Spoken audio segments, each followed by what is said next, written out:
This is the third project in a series of projects for the class ME220 Material Science at SUNY Polytechnic. As you know by now, my name is Giovanni Jean. My partner name is Austin Stokert. The topic of this project reads as follows.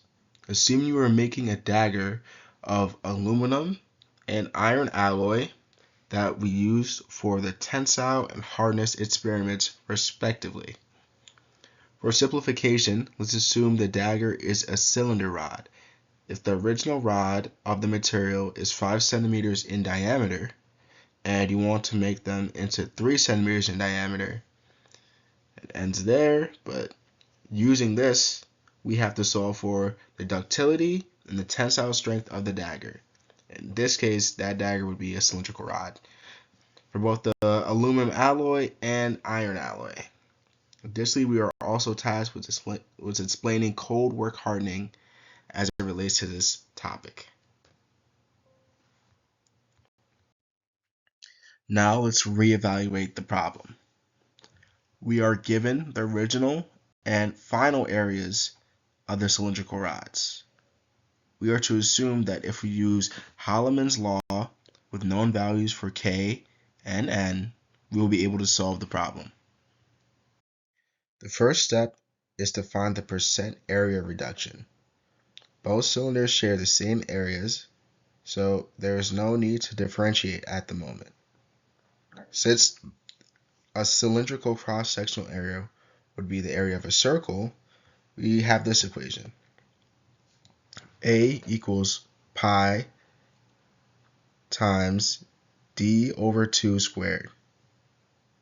Solving for both the original and final area, we get A subset 0 is equal to 19.635 centimeters squared, and A subset F is equal to 7.069 centimeters squared. These representing A0 representing the initial and A subset F representing the final. With this, we have the parameters to solve the percent reduction in area equation. It reads RA subset A equals A subset 0 minus A subset F minus A subset 0. And with this, we're able to plug in the values we already have, resulting in 64%. I've displayed the key. Feel free to pause and look at it if you're confused on what we're doing so far. True strain. This is represented with the equation epsilon subset t. The equation for this is epsilon subset t is equal to ln a subset 0 over a subset f. We have all the parameters to solve for true strain. It ends up being 1.0216. Now it's time to use the Holloman's equation.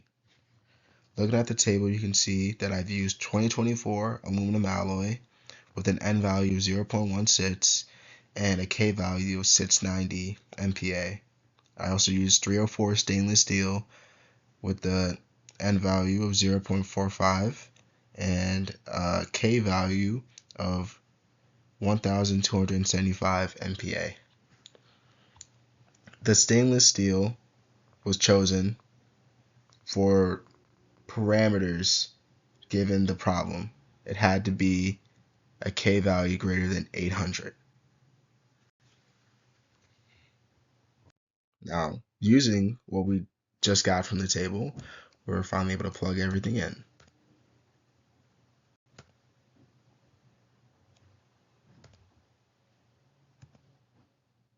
As you can see, our final values at the top there is for iron, which is 1,287.3202 MPa, and for aluminum, it's 692.36329 MPa. Hello, I am Austin Stokert, and I will be talking about cold work hardening. Cold work hardening is deforming material around room temperature which changes its properties. Some methods include cold rolling, forging, drawing, and extrusion. Cold rolling is where the material is fed through two rollers that decrease its cross-sectional area and increase the length.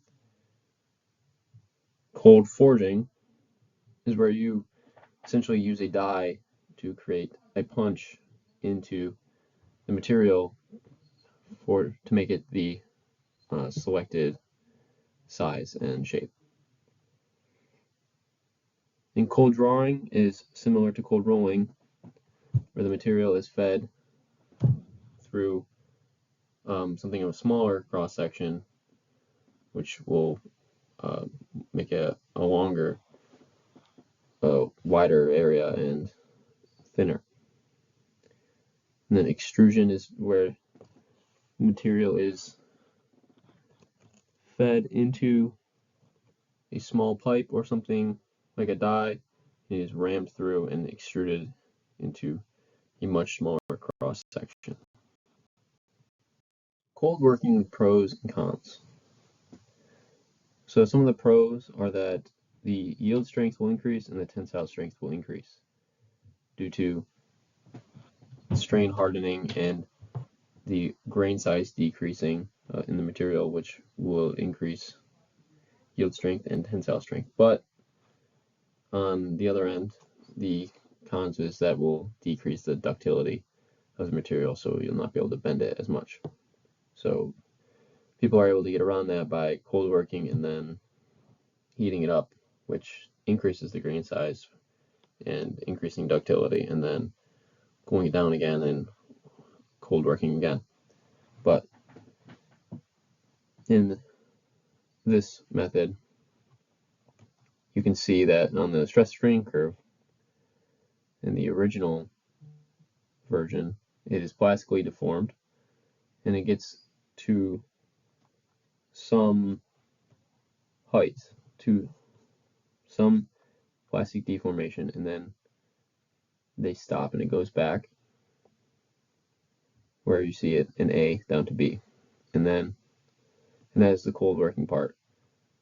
So then you'll see once your new cold work, your new tensile strength is shown in C into S2, where now the material is plastically deformed again, and it gets to a much higher tensile strength. Experimental results from our hardness test. Hardness is the resistance to permanent indentation, and the larger number in the hardness test equates to a much harder material. So you can see aluminum has much smaller hardness number than the steel, which makes a lot of sense because steel is one of the hardest materials that we use for a lot of things like I-beams and for cars, and aluminum is very ductile, light material, not as hard. But it's interesting to see that on the aluminum, the non-cold work side was actually harder than the cold work side, which could be attributed to user error on those tests. We had many errors in a row on the cold worked side, and then it eventually got to work. So maybe if we tested that again, it might have been higher than 0.9. So that could be a possible reason for the error there, because the cold work side, like the steel, should be much higher than the non-cold work side.